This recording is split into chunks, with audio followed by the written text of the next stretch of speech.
option, being higher in the standings, always has a choice of starting lanes. Sometimes it's a psychological thing, sometimes it's because of the ball reaction.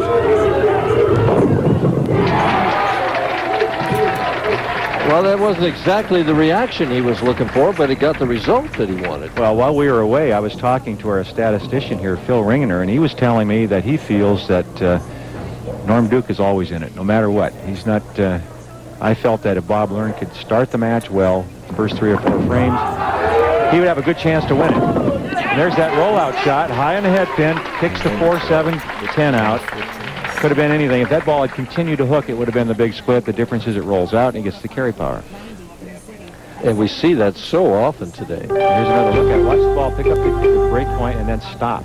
It looks like it's going to go through the middle of the head pin, but it stops. How can he take advantage of that now?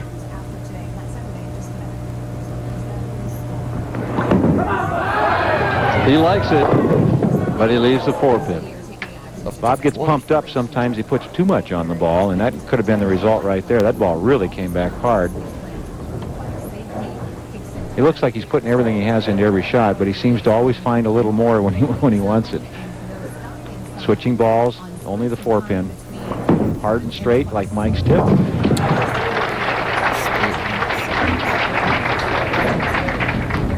Well, we're in Cleveland, and Norm Duke has certainly enjoyed his visits to Ohio. We can see his Buckeye Big Bucks. You add them all up, $110,000. And he did it by getting breaks like that. Well, I don't know if that's a break or if that's just talent. He knows where to throw it, how to throw it, a good rotation. See that left foot slide back to get him started, and then he seems to walk forever, Mike. 6 steps to the foul line. Long slide, the good balance again, the tremendous rotation for a guy that's 5'5". He can really get some stuff on it. Look at the pin action.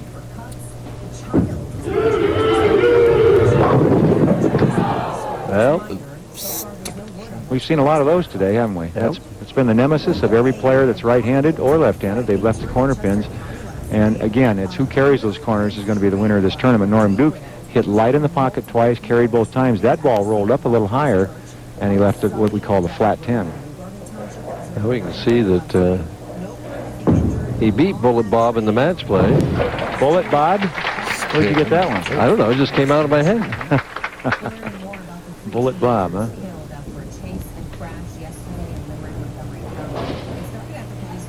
Well, an opportunity for Bob to get back into this match. A couple of strikes here would do the job. Sends it out. And it rolls out right at the pocket again. What does he do on third? Does he make any adjustment off that 4-pin or just a little harder? I don't think he'll do anything different. I think he just hit that one more. In other words, he got more rotation and it came back a little harder. I think that's excitement. Right now he's bowling for a title. He's a little excited. He's won a lot of regional events, but this would be a big win for him against 2 of the best players ever on the tour, Norm Duke and Walter Ray Williams Jr.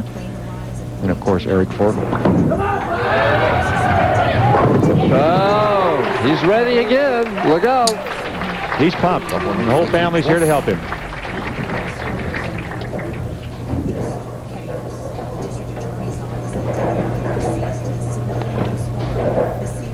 Norm Duke taking very little time. He just seems to be walking the ball up a little bit more each shot. He was very light in the first frame, light in the second, and gradually getting it higher. And you see Mark Gerbrug, PBA Deputy Commissioner, soon to be the Executive Director after the first of the year, with his wife Beth, who's expecting in October. I think a lot of the players on the tour have a lot of faith in Mark Gerbrug. They expect good things from him. Well, it's taken him 4 frames or so, 5, but he's wired in, as Mike Connor likes the action here, the current PBA Commissioner. Looks nice and relaxed. And his PBA logo sweatshirt there, huh? Or t-shirt or shirt or whatever it was. I saw the logo. Bob trailing by 9 pins. It's fun to watch that ball when it does that, isn't it? It's amazing. Well, you get a picture or an idea of how he's bowled so many 300 games throughout his bowling career. The ball sets up high flush like that. It's almost impossible for anything to stand up. It's amazing on the carry power. I mentioned Don McCune back in the early 70s doing that, and his carry power was tremendous when he could do that. Well, he's asking for a re-rack. He's entitled to 2. This is his first one in the championship match. Didn't like the way they were standing there. Right now, you can't afford a tap. You can't afford to have anything go wrong when you're bowling Norm Duke. We talk about those 300 games, and there's the number. He's not going to increase it to 50 this game, but probably won't take long. You can almost see that 10-pin coming. That ball didn't have the rotation that he's had in the past. The good shots that struck, you could see the ball actually had more side turn or spin than forward roll, and it just didn't ever pick up the roll till it was too far down the lane. Well, he picked the wrong rack, Earl. He should have stayed with that other rack. Would have struck, exactly. Spares are just important. Take your time and make the spares. And there's a good look at it. Here's another look at that last shot. You can see the ball. The rotation is more side. It's more of a spinning rotation, and it gets a long way down the lane before it picks up the roll, and that doesn't roll out. That's the difference.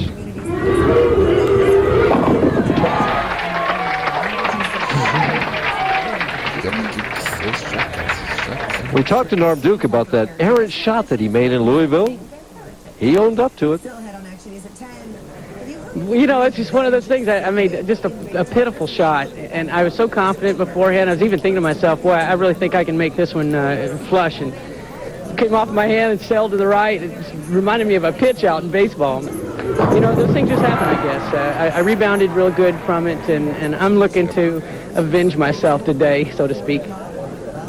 Well, right now, he's doing a pretty good job of being the avenger. He's up by 20. And really, he's got Bob Learn thinking, hey, I can't afford any more taps. I think a big shot coming up for Bob Learn right now. This is a must, no question about it. This is the strike he needs to load it up for the 9th and 10th. And right now, Norm Duke not showing any signs of weakening. Norm Duke's ball actually not rolling out at all. He's just throwing a lot of power and rolling the ball up to the pocket, and every ball's been flushed since those first couple of frames, first 3 frames, really.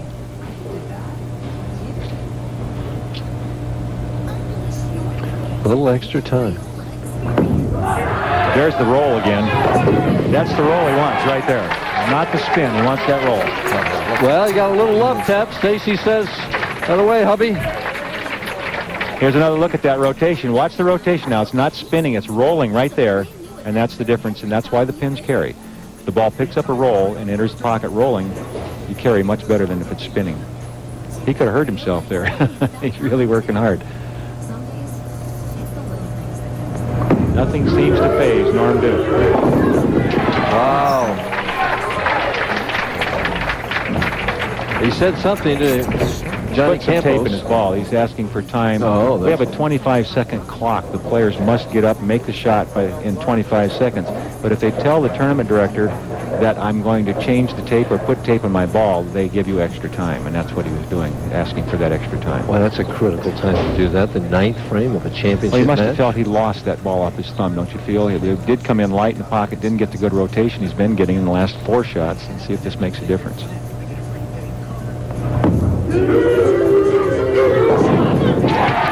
Wow, what a nice carry. I don't think he got out of that one like he exactly wanted to, but he got the result that he wanted. But he's been getting that result for the last couple of years, and it's been he's been the dominant player on the tour for a while. He and Mike Albee and Walter Ray Williams, people like that. But right now, Norm Duke's the man in the driver's seat. Bob Learn's still alive. Down by 30, has to have this strike. Has to hurry. Oh, what a nice break. That's the old Dick Weber wall shot there. Well, I don't think he liked the release, but he got the good result. And his reaction was, oh my, when he left that ball off his hand, I don't think he was happy with it. Well, he's down by 20. Well, he needs them all. He needs them all. There's no question. He needs them all. And, you know, this game's not over. If he strikes out, Duke would have to have the first one in the 10th. Right. He finish it out with 259 if he can get all 3, one at a time. He really looks determined. Well, that's one of them. Good rollout shot again. A good high roll on that one.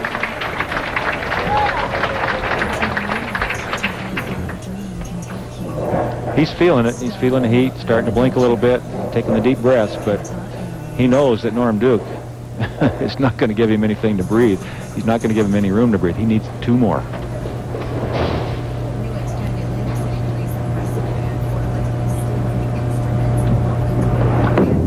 One at a time. Oh, maybe his best shot of the match. Maybe, and he's done that a lot of times in a 12th frame for 300, and he needs it even more right now. This one coming up just as important as the last one. This is the second ball in the 10th, but he still needs 1 more after this. We could conceivably have a tie here, too. We could if he were to get 9 here on this ball. Norm Duke would need 9 spare strike to tie.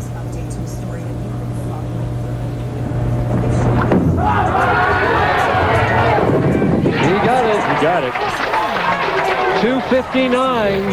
So 248, 268, 259. In this game, he got 10 strikes, Earl. So he had 28 strikes in the 3 games. Well, here's the man of the hour. Remember last week he told you in his soundbite that he had a little problem, and he's a very confident young man. He needs this strike to win. No time. No time. Oh, did he throw it well? Wow. Wow. I feel like Dennis Eckersley as he watched Manny Ramirez hit that home run to beat him. Wow. Well, Bob Lerin feels that he bowled as good as he could possibly bowl. He and did. He did. He bowled a tremendous game. Just not tremendous enough. Well, PBA Player of the Year, and he's showing you why. Boy, oh boy. I'll tell you what, if he strikes here, he finishes with 11, which would be 10 and 11. 21 out of 24 from these 2 players. Oh! So he finishes with 278 to 259. That's a big match. That's